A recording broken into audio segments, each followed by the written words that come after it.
ನಮಸ್ಕಾರ ಎಲ್ರಿಗೂ. ಅರಿಯಿತು ಮನವು ಸಂಚಿಕೆಗೆ ಸ್ವಾಗತ. ಯಾವ ಹಳೆ ಆಚಾರ ಹೊಸ ವಿಚಾರ ಮತ್ತು ತಾರ್ಕಿಕತೆಯೊಂದಿಗೆ ನಮ್ಮ ಮುಂದೆ ಬರುತ್ತೆ ಇವತ್ತು ನೋಡೋಣ ಬನ್ನಿ. ಮಕ್ಕಳಿಗೆ ಕಿವಿ ಚುಚ್ಚುವ ಸಂಪ್ರದಾಯ ಏಕಿದೆ? ಸೊ ಈ ಹಿಂದೆನು ಕೈಗಳಿಗೆ ಬಳೆ ಎಂತಕ್ಕೆ ಹಾಕ್ತಿವಿ ಅದರಲ್ಲೂ ತಿಳ್ಕೊಂಡ್ವಿ. ಇದು ಹಾಗೆ ಕಿವಿ ಚುಚ್ಚೋ ಸಂಪ್ರದಾಯ ಹಿಂದೆನು ಏನಾದ್ರು ವೈಜ್ಞಾನಿಕ ಕಾರಣ ಇದೆಯಾ? ಬನ್ನಿ ತಿಳ್ಕೊಳ್ಳೋಣ. ಈ ಕಿವಿ ಚುಚ್ಚುವ ಕ್ರಿಯೆಗೆ ಕರ್ಣವೇದ ಸಂಸ್ಕಾರ ಎನ್ನುತ್ತಾರೆ. ಮಗು ಹುಟ್ಟಿದ ನಂತರ ಅದು ಹೆಣ್ಣಾಗಿರಲಿ ಗಂಡಾಗಿರಲಿ ನಾಮಕರಣದ ದಿನ ಅದಕ್ಕೆ ಕಿವಿ ಚುಚ್ಚಿಸಲಾಗುತ್ತದೆ. ಕೆಲ ಸಮುದಾಯಗಳಲ್ಲಿ 3 ವರ್ಷಕ್ಕೆ ಚುಚ್ಚಿಸಲಾಗುತ್ತದೆ. ಹೀಗೆ ಮಾಡಿದರೆ ದುಷ್ಟ ಶಕ್ತಿಗಳು ದೂರವಿರುತ್ತವೆ ಎಂಬ ನಂಬಿಕೆ. ಹೆಣ್ಣು ಮಕ್ಕಳು ಕಿವಿಗೆ ಆಭರಣ ಹಾಕಿಕೊಳ್ಳುವುದರಿಂದ ಕಿವಿಯಲ್ಲಿ ರಂಧ್ರ ಹಾಗೆ ಉಳಿದಿರುತ್ತದೆ. ಗಂಡು ಮಕ್ಕಳಲ್ಲಿ ಕ್ರಮೇಣ ಮುಚ್ಚಿ ಹೋಗಬಹುದು. ಆದರೆ ನಮ್ಮ ದೇಶದ ಕೆಲ ಭಾಗಗಳಲ್ಲಿ, ನಿರ್ದಿಷ್ಟವಾಗಿ ಕೆಲ ಸಮುದಾಯಗಳಲ್ಲಿ ಗಂಡಸರು ಕಿವಿಗೆ ಆಭರಣ ಹಾಕಿಕೊಳ್ಳುತ್ತಾರೆ. ಇನ್ನು ಕೆಲ ವರ್ಗಗಳಲ್ಲಿ ಹೆಣ್ಣು ಮಕ್ಕಳು ಕಿವಿಗೆ ಆಭರಣ ಹಾಕಿಕೊಳ್ಳುವುದನ್ನು ಬಿಟ್ಟಿದ್ದಾರೆ. ಸೊ ಈಗಿನ ಫ್ಯಾಷನ್ ನೋಡಿದ್ರೆ ನಮ್ಗೆ ಗೊತ್ತಾಗುತ್ತೆ. ಚಿತ್ರ ವಿಚಿತ್ರ ಓಲೆಗಳನ್ನ ಗಂಡ್ಮಕ್ಳು ಹಾಕೊಳ್ತಾರೆ. ಈಗ ಹೆಣ್ಮಕ್ಳು ಹಾಕೊಳ್ತಾರೆ, ಹಂಗೆ ಹಾಕೊಳ್ಳೋದನ್ನು ಬಿಟ್ಟಿದ್ದಾರೆ ಸಹ. ಕಿವಿ ಚುಚ್ಚಿಕೊಂಡರೆ ಅಸ್ತಮ ಬರುವ ಸಾಧ್ಯತೆ ಕಡಿಮೆ ಎಂದು ಕೆಲ ಹಿರಿಯರು ಹೇಳುತ್ತಾರಾದರೂ ಅದಕ್ಕೆ ಪುರಾವೆಗಳೇನು ಇದ್ದಂತಿಲ್ಲ. ಕಿವಿ ಚುಚ್ಚುವುದರ ಹಿಂದಿರುವ ವೈಜ್ಞಾನಿಕ ಕಾರಣವೆಂದರೆ ಕಿವಿಯ ಕೆಳಭಾಗದಲ್ಲಿರುವ ಅಕ್ಯುಪಂಕ್ಚರ್ ಮತ್ತು ಅಕ್ಯುಪ್ರೆಷರ್ ಕೇಂದ್ರಗಳನ್ನು ಉದ್ದೇಪಿಸಿ ಅವು ನಮ್ಮ ಬುದ್ಧಿಶಕ್ತಿ ಹಾಗೂ ಆರೋಗ್ಯವನ್ನು ಹೆಚ್ಚಿಸುವಂತೆ ಮಾಡುವುದು.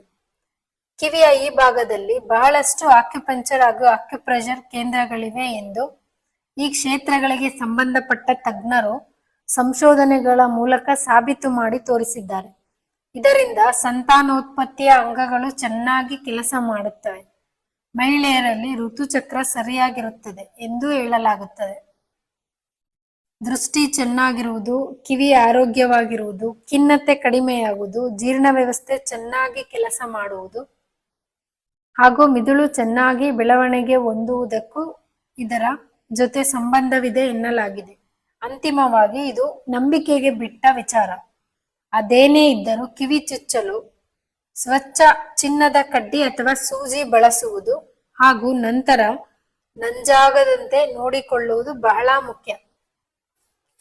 ಸೊ ನಮ್ಮ ಅಕಾಡೆಮಿಗೆ ಬರೋ ಮಕ್ಕಳಿಗೂ ಸಹ ನಾವೇನ್ ಕಿವಿ ಓಲೆ ಹಾಕ್ತಿವಲ್ಲ, ಈ ಪಾಯಿಂಟ್ ಆಕ್ಯುಪ್ರೆಷರ್ ಅಥವಾ ಆಕ್ಯುಪಂಕ್ಚರ್ ಈ ಎನರ್ಜಿ ಇಲ್ಲಿ ಹೆಚ್ಚಾಗಿರೋದ್ರಿಂದ ಬ್ರೈನಿನ ಲೋಬ್ಗಳಿಗೆ ಈ ನರ್ವ್ಸ್ ಡೈರೆಕ್ಟ್ ಕನೆಕ್ಟ್ ಇರ್ತಾರೆ.